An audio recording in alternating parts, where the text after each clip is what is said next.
What's up, everybody? My name's Sean, and welcome to the How to Hero YouTube channel. Well, my goal is to awaken the hero within you. There's a hero that lives in all of us. Today I wanted to talk about starseeds and what a starseed is. I made a video not too long ago, maybe 3 or 4 weeks, so kind of a while ago, about light workers and if you were a light worker. And in that I mentioned starseeds, and I've got some questions about that, about starseeds. People have been messaging me privately and kind of asking me what a starseed is, etc. And so I wanted to take this opportunity to go through what a starseed is and kind of why they're here and what their mission is and how that mission came to be. And if you're a starseed, this may resonate very deeply with you. So I hope this helps clarify a lot of the stuff that's kind of been exploding around your mind lately. So it all starts, I guess to begin, we'll start by just explaining what a starseed is. So a starseed is an advanced soul. It's a soul that is readying to graduate to the next density in their origin planet or star system. So they might come from Pleiades or Arcturus. They might be Arcturian or Pleiadian starseeds. Lyran, they might be from Sirius. So there's different locations that they can come from, and essentially they're offered an opportunity to give back, to be of service to others. This far up in their existence, they've received so much from the universe, and so this is the opportunity to give back to the universe in a way that's equalizing in what was given to the starseed in their past incarnations. So in a way of being service to others, they want to choose a path, and there are multiple options, multiple ways that they can go, but one of the ways that they can go is to become a starseed. It's a volunteered thing, and they're essentially offered an invitation. They're invited to participate in this starseed mission, and then they're explained. You get explained what the mission is and what it entails and where you're going to go, all that type of thing. And if accepted, then the starseed will go through training. They'll go through training from a returned master, who's a starseed that successfully completed their mission and then has returned back to their origin home to help train other starseeds. So once they accept that, they go through a period of training, and then once they're ready, it really comes down to now they need to embark. And the way that they do that is first, they have to bring down their consciousness density. So typically they're at like 5th or 6th density consciousness, and they need to bring it down to the density of the place that they're going. So when they were coming to Earth, typically Earth was 3rd density. So they'd be lowering their vibration down to the third density of consciousness. And then when they incarnate on Earth, they have to forget who they are. They have to forget their mission. The same way that everybody that incarnates on Earth forgets about their past lives, they forget about their soul's purpose and soul's journey. Starseeds are afflicted with this same rule of incarnation on Earth. And they experience what is known as the shattering. And this is a really good name for what it is, because essentially this advanced soul already knows that all are one, and already innately just understands that we're all one and connected through love and light. And essentially the starseed needs to forget that. They need to forget and lose the trust in themselves, and they need to lose all the trust in others or their other selves, and almost forget that unity exists. And the way that happens is by experiencing deep trauma. And now this takes place typically over several incarnations, but the trauma will be where the starseed is the perpetrator of malicious intent or like abuse. They do something horrible to other people. And that's how they lose the trust in themselves. That's how they begin to feel like they are not, they are not worth. They don't have a worth. They don't have a value. And then they also need to experience a lot of hurt and trauma they need to be a victim from others. So they need to be a victim, and then they need to lose their trust in others. So by doing that, forgetting who they are, losing their trust in others, losing their trust in themselves, they now have shattered their whole worldview as far as how they perceive things to be. And so then their Starseed mission can really start to begin. So this is called the phase of repair. So this is where the Starseed's going to really focus on self-love and getting that green ray, that heart connection back, and understanding the oneness. Energetic coherence is really what they're looking for. The coherence of the energetic body. And that's what they're working for. That's the primary goal for the Starseed, is to heal themselves. By healing themselves, they sort of lay a blueprint or a pathway for other consciousness, other entities to follow that. So they lay out the pathwork and the framework for the healing just by doing it to themselves. So by healing themselves, they're healing others. So the next stage, it would be called the gift giving. And this is where the Starseed starts to kind of be understanding who they are. They've remembered that they have a mission. They've remembered that now they need to participate in sharing a gift with the world. And that can manifest itself in many different ways.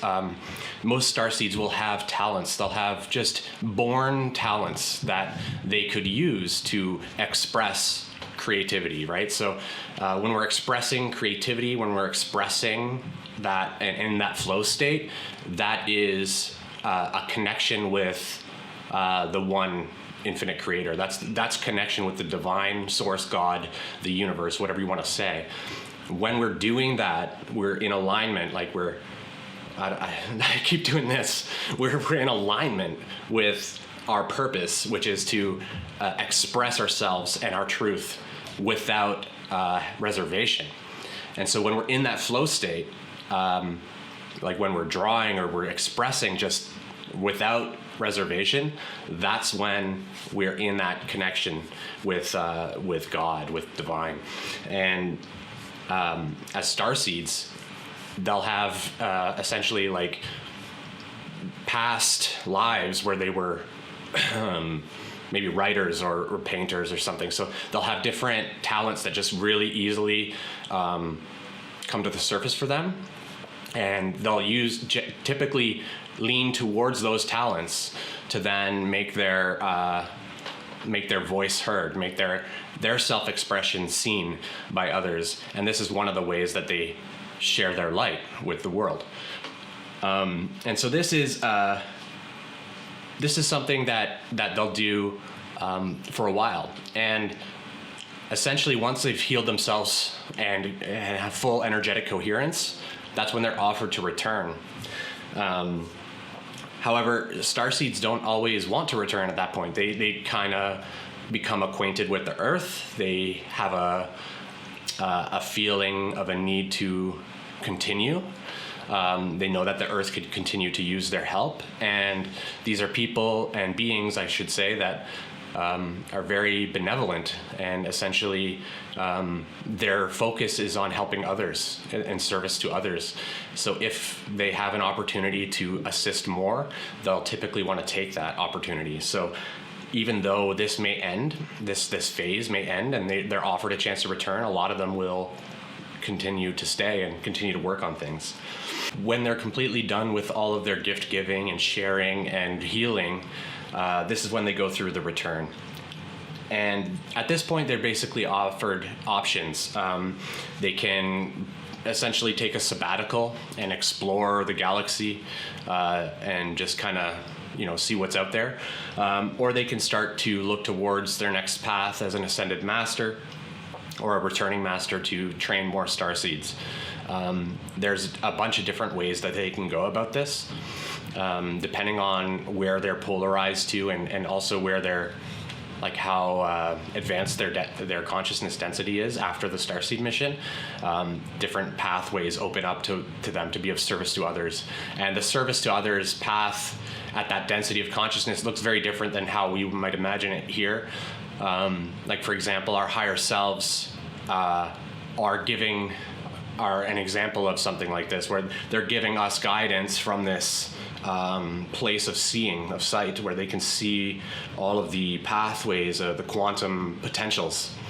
And because they're giving us this guidance, they're polarizing themselves to service to others, because they're spending their time purviewing all these incarnations of themselves to try and help guide towards energetic coherence and healing. And basically the soul's purpose and fulfilling the soul's journey. So that's just an example of kind of how that works. Now, at any point in time, the Starseed can dissolve the contract. So there's a lot of difficulties in a Starseed contract, a lot of risk that comes with it, and it can be difficult. And sometimes the Starseed will bite off a little bit more than they can chew. They might be a little bit overzealous and jump into a incarnation that is just a little bit too rough for them. And essentially they get these different points in time where they're offered chances to exit. They can exit the contract and exit that incarnation early. And this will essentially look to be physical death for people that know that Starseed. But it's important to recognize that this is never done through suicide. Suicide is way too traumatic for the people around the Starseed, and just way too invasive. And so the exit points will be something that appears natural and like accidental. It'll be like a biological failure of the body or something like that will pull them back, and then they'll reincarnate and they'll be given an opportunity to pursue another path or try again, etc. And so there isn't, and they're not looked down on. It's not frowned upon to do that. It's all sometimes that is the best way. So, but what happens is they're offered that opportunity at certain points and certain stages in their life, their incarnation, and so they'll go to sleep, and then they'll kind of be plucked, and they'll have like a little bit of a communion with their higher self and their maybe a return master, and they'll make a decision. So they'll be asked, do you want to continue with your contract? They'll be reminded of everything, and then they'll make a decision. And then depending on their decision, if they decide to continue, they're then thrown back through the veil and they forget everything again and continue on. And so it's as if nothing ever happened. But if they decide to withdraw, that's when they're kind of pulled out. And they're pulled out in a way that is as minimal impact as possible, but it will appear to be that individual's death in this plane, in this incarnation. And so Starseeds essentially are just here to remember.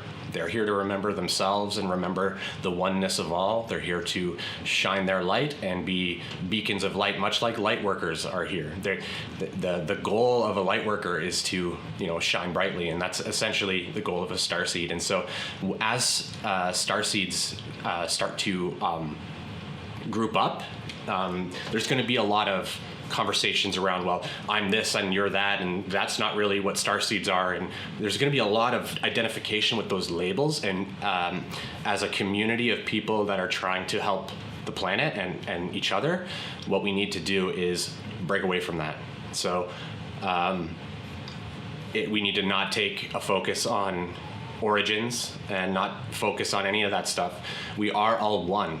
And so what we need to do is remember that our mission, whether Starseed, Lightworker, or just highly empathic, whatever it is, or just human, our goal is to build a future for our kids and our kids' kids, and the Earth and just everything. Right? We're trying to build a better place, a new Earth, a better world, a world that is more aligned with what we know the world can be. And so it's very important that when you hear other people that are announcing that they're starseeds, and you may feel, oh, well, you know, it's not as special now because everybody's a star. Everybody says they're a starseed. Everyone says it now. It's like popular now. Don't worry about it. That's good. That's a good thing. If more people are embracing the mission of Starseeds, whether they're actually Starseeds or not, who cares, right? If they're on that team, yeah, awesome. I hereby induct them into the Starseed family, which I have no authority to do, but I have done it. So take that for what it is. So yeah, if you have any other questions, I'd love to hear them. If you have any other topics around Starseeds or Lightworkers that you want to hear about, I'd love to help clear those up. Just ask me in the comments. I'm going to be creating more content, and I'm going to take different series, different approaches to some of the information that I've come across, and try to share in ways that will help all of us kind of work towards our better selves, our higher selves, and align ourselves with our purpose and our mission and stuff like that. So that's kind of where I'm getting at and where the channel's going to go. So if you like this, please let me know. Click that like button. It really helps out the channel. Share it with your other friends who might be Starseeds or Lightworkers. That goes a long way to help out the channel as well. And other than that, just keep on shining. Thanks so much, and take care.